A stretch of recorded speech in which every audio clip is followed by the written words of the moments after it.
จะไปแสดงเข้าพอกันมาหลายเดือนหลายคนแล้ว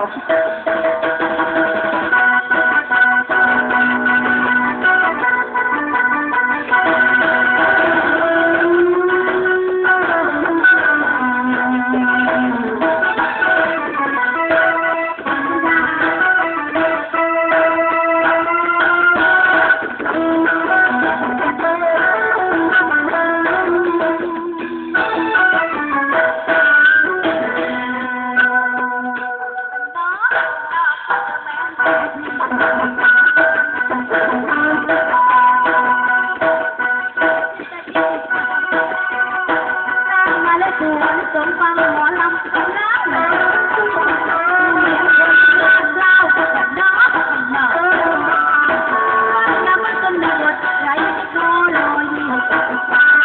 บ่มีแม่เจ้าคนอาทิเอเบนเข้า